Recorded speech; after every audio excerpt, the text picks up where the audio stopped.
ছাত্ৰীসকল RS tuition চেণ্টাৰলৈ তোমালোকক স্বাগতম জনাইছোঁ। আজি তোমালোকৰ লগত সমাধান কৰিম মই 10মান শ্ৰেণীৰ 6.1ৰ প্ৰশ্নসমূহ।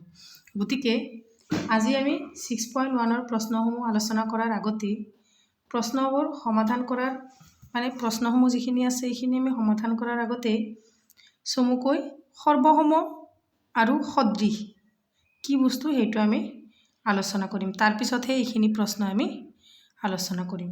গতিকে চোৱা, প্ৰথমতে সৰ্বসম আৰু সদৃশ কি সেইটো বস্তু আমি চাম। চোৱা, সদৃশ এইফালে লিখা সৰ্বসম।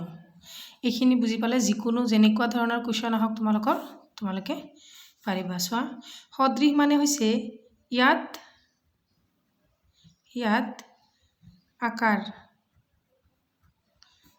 ভিন্ন হ'ব কিন্তু আকৃতি একে হ'ব পাৰিব। আকৃতি একে হ'ব লাগিব। কি বুলি কৈছে যে ইয়াত আকাৰ ভিন্ন হ'ব পাৰে কিন্তু আকৃতি কি হ'ব লাগিব? একে হ'ব লাগিব। চোৱা, এইটো হৈছে বৃত্ত, হয়নে? এইটো বৃত্ত, দুটাৰে আকৃতি কি একেই কিন্তু আকাৰ বেলেগ, এইটো সৰু এইটো ডাঙৰ, হয়নে? আকৌ চোৱা, এইটো ত্ৰিভুজ এইটোও ত্ৰিভুজ, দুটাৰে আকৃতিটো একেই। আমি এইটো দেখাৰ লগে লগেও গম পাম যে এইটো ত্ৰিভুজ, এইটো চোৱাৰ লগে লগেও আমি গম পাম যে এইটো ত্ৰিভুজ। গতিকে ইয়াৰ কি আকাৰটো বেলেগ বেলেগ, এইটো আকাৰ সৰু এইটো ডাঙৰ। ঠিক সেইদৰে ইয়াত আকৌ চোৱা, ইয়াত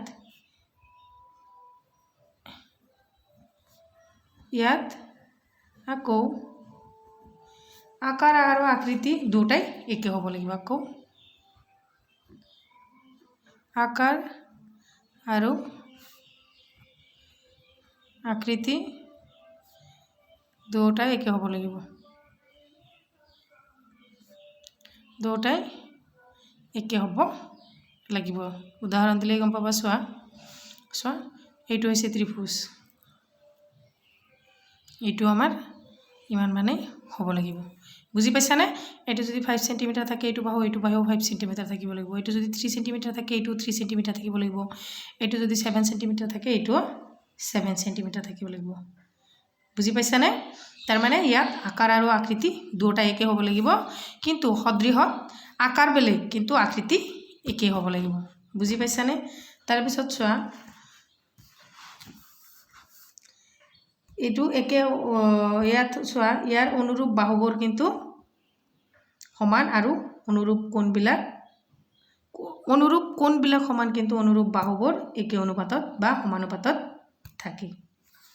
ইয়াতে আৰু এটা পাৰ্থক্যৰ নিচিনাই তুলনা। চোৱা যে সদৃশ হ'বলৈ হ'লে ইয়াত অনুৰূপ কোণবোৰ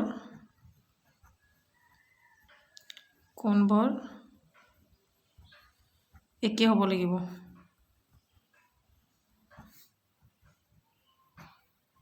অনুৰূপ কোণবোৰ একে হ'ব লাগিব। চোৱাচোন, এইটো কোণ সমান, এইটো কোণ সমান, আকৌ এইটো কোণ সমান। গম পাইছানে?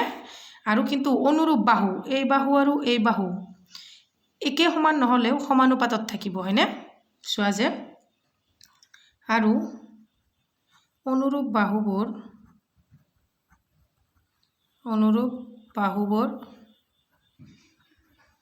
বাহুবোৰ একে অনুপাত বা সমানুপাতত থাকিব।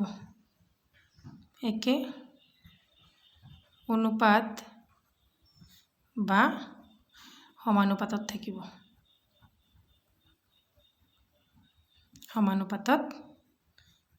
মনত ৰাখিবা সদায়। আকৌ ইয়াতে লিখিবা যে ইয়াৰ অনুৰূপ কোণবোৰ সমান আৰু অনুৰূপ বাহুবোৰো সমান হ'ব। যিহেতু আমাৰ দুটাৰে আকাৰ আকৃতি একেই, গতিকে আমি এনেই গম পাম যে ইয়াত অনুৰূপ কোণবোৰ সমান আৰু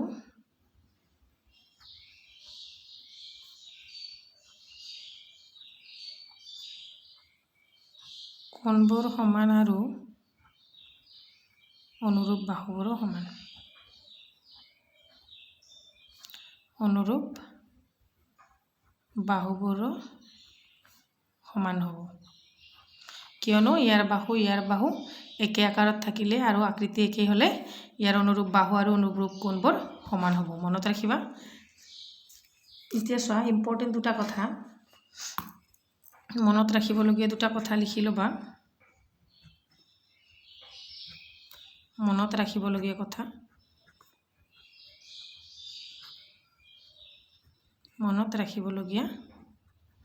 কথা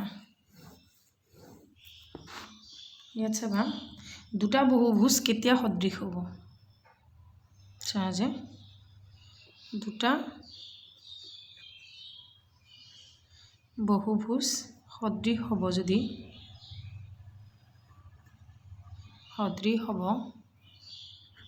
যদি সিহঁতৰ অনুৰূপ কোণবোৰ সমান হয়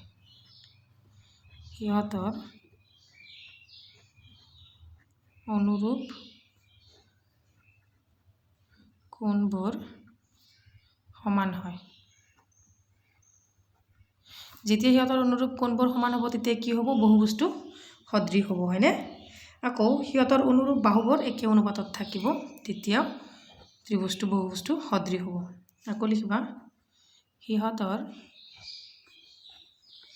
অনুৰূপ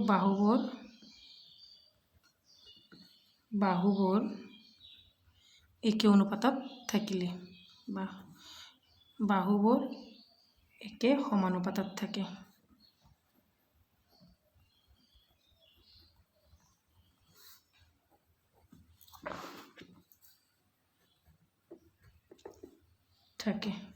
কেতিয়া দুটা বহুভুজ সদৃশ হ'ব সিহঁতৰ অনুৰূপ কোণবোৰ সমান হ'ব আৰু সিহঁতৰ অনুৰূপ বাহুবোৰ একে সমানুপাতত থাকিব মনত ৰাখিবা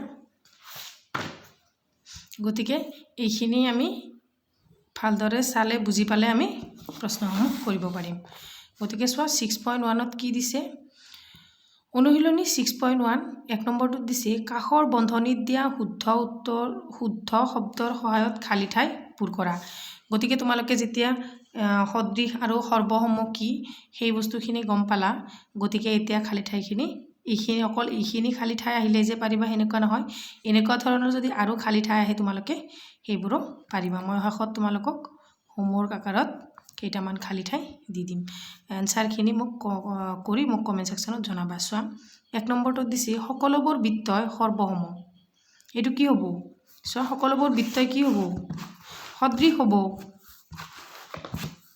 6.1 ইয়াতে কৈছে সকলোবোৰ বৃত্তই সৰ্বসম চোৱা সাপোজ এইটো এটা বৃত্ত আকৌ এইটো এটা বৃত্ত আকাৰ কিন্তু বেলেগ হ'লেও দুটাৰে কি আকৃতি একে আমি কি পাইছিলোঁ যে আকাৰ ভিন্ন হ'ব পাৰে কিন্তু আকৃতি একে হ'ব লাগিব সেইটো কি হ'ব সদৃশ গতিকে আমাৰ এক নম্বৰটো কি হ'ব এইটো সদৃশ হ'ব হয়নে তোমালোকে চিন্তি ল'বা কিতাপত এইখিনি আৰু বহিত লিখি সময় নষ্ট নকৰোঁ সকলোবোৰ বৰ্গই সদৃশ নে সৰ্বসম ঠিক আগৰ নিচিনাই চোৱা আকাৰটোহে বেলেগ হ'ব সাপোজ এইটো সৰু বৰ্গ এইটো ডাঙৰ বৰ্গ গতিকে ইয়াৰে অনুৰূপ কোণবিলাক একেই বাহুবোৰ একে সমানুপাতত আছে হয়নে গতিকে এইটো কি হ'ব সদৃশ হ'ব 2 নম্বৰটো আমাৰ সদৃশ হ'ব আকৌ 3 নম্বৰটোত কি দিছে চোৱা যে সকলো ডেশ ত্ৰিভুজ সদৃশ কোনবিলাক ত্ৰিভুজ সদৃশ হ'ব যিবিলাকৰ বাহু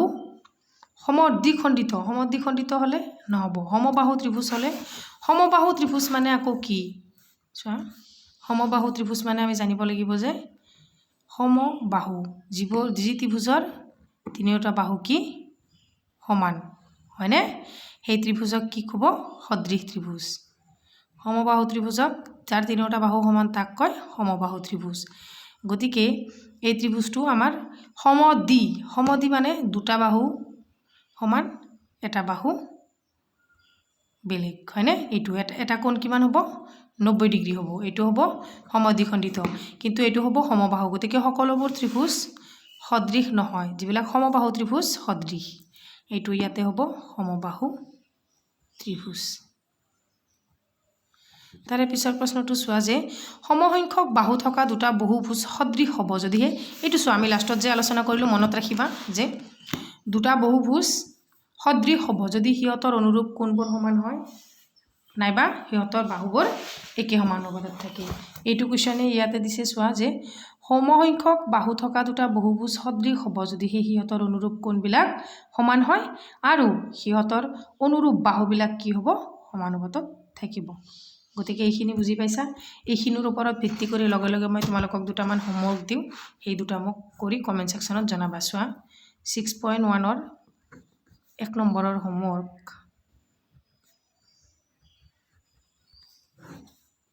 যে চোৱা সকলোবোৰ বৃত্তই সদৃশ ইয়াতে দিছে বৰ্গ আৰু বৃত্ত হয়নে লিখিবা সকলোবোৰ আয়ত ডেশ সদৃশ নে সৰ্বসম কমেণ্ট সেকশ্যনত এনসাৰটো জনাবা লগতে তোমাৰ নামটোও জনাই দিবা আৰু এটা দিছোঁ সকলোবোৰ আয়তে সদৃশ নে সৰ্বসম আকৌ আৰু এটা দিম যে সমবাহু ত্ৰিভুজৰ আটাইবোৰ বাহুৰ মাপ সমবাহু ত্ৰিভুজৰ আটাইবোৰ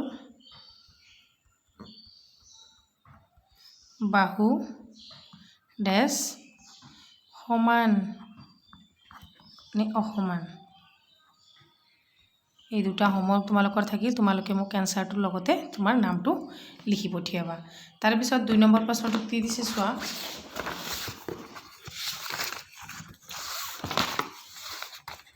2 নম্বৰ প্ৰশ্নটোত দিছে তলত উল্লেখ কৰা বিলাকৰ দুটা ভিন্ন উদাহৰণ দিয়া তলত যিখিনি উল্লেখ কৰিছে তাৰ দুটা ভিন্ন উদাহৰণ দিব দিছে হয়নে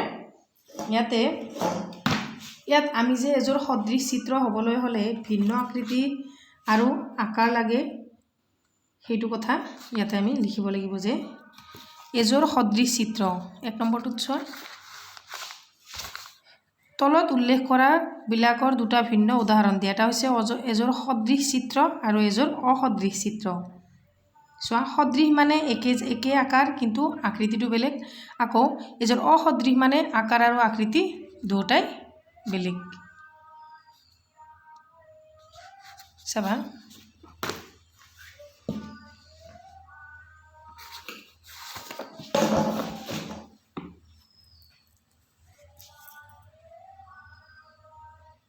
আমি জানো যে দুটা সদৃশ চিত্ৰ হ'বলৈ হ'লে দুটাৰে আকাৰ বেলেগ হ'ব পাৰে কিন্তু আকৃতিটো একেই হ'ব লাগিব হয়নে চোৱা 2 ৰ 1 নম্বৰটো 6.1 ৰ 2 ৰ 1 নম্বৰ 2 ৰ 1 নম্বৰটো চোৱা কি আছে এযোৰ সদৃশ চিত্ৰ এযোৰ সদৃশ চিত্ৰ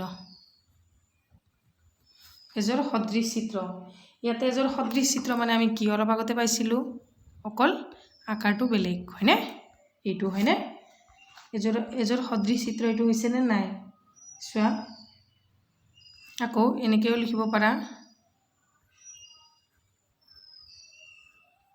এইটো হৈছে সদৃশ চিত্ৰ আনসাৰত লিখিবা ইয়াৰ পৰাই আনসাৰ লিখিব পাৰা যেহেতু চিত্ৰটো আমাৰ আঁকা নাই ইয়াৰ পৰাই আনসাৰ লিখিলেই হ'ব চোৱা 1 নম্বৰ দি লিখিবা আগতে এইটো লিখি ল'বা যে এযোৰ সদৃশ চিত্ৰ হ'বলৈ হ'লে এযোৰ সদৃশ চিত্ৰৰ উদাহৰণ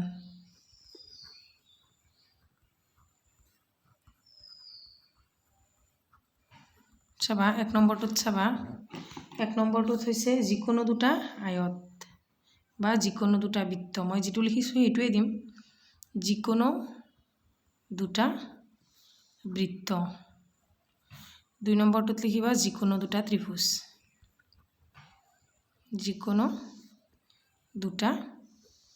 ত্ৰিভুজ হয়নে আকৌ চোৱা 2 নম্বৰটোত দিছে কি যে এযোৰ কি দিছে এযোৰ অসদৃশ চিত্ৰ এনসাৰ লিখিবা ডাইৰেক্ট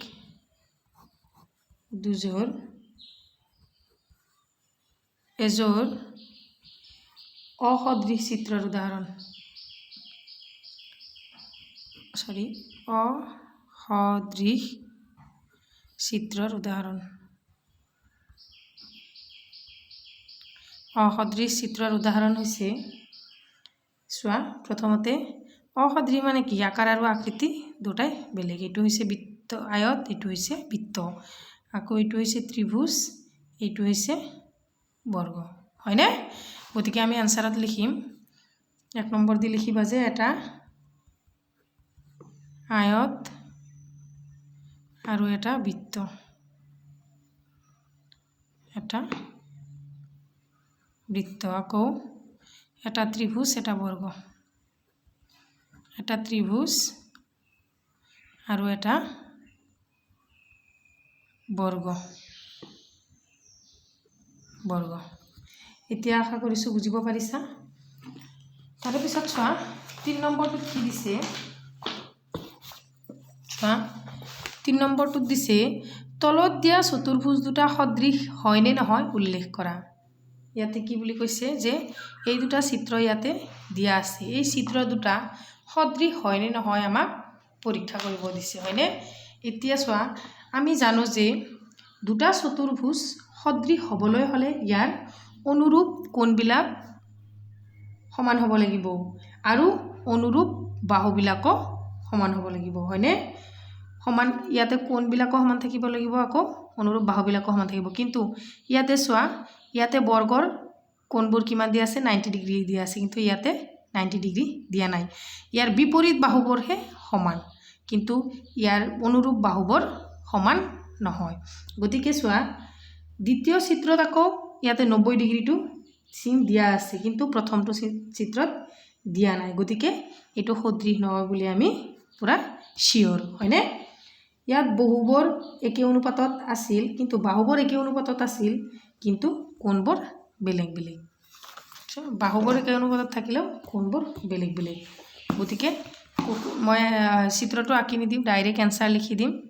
3 নম্বৰটো চোৱা এনসাৰত লিখিবা উক্ত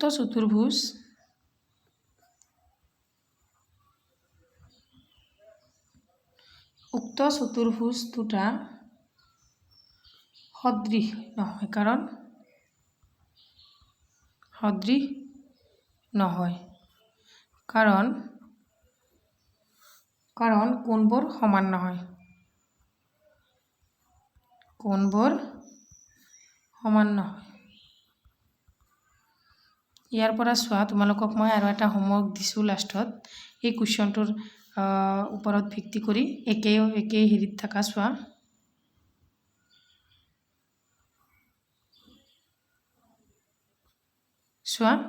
এই চিত্ৰ দুটা যে দিছোঁ এই দুটা সদৃশ নে অসদৃশ, সদৃশ হ'বনে সদৃশ নে নহয় উল্লেখ কৰা। এইটোও তোমালোকৰ হোমৱৰ্ক দিছোঁ, গতিকে তোমালোকে মোক কমেণ্ট ছেকশ্যনত কমেণ্ট কৰিবা।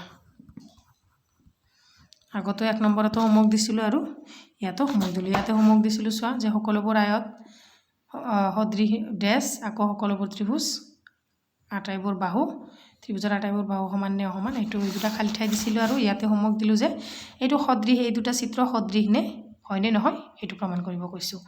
Thank you for watch. যদি ভিডিঅ'টো চাই ভাল পাইছা তেতিয়াহ'লে চেনেলটো ছাবস্ক্ৰাইব কৰিবা আৰু যিমান পাৰা লাইক শ্বেয়াৰ কৰিবা।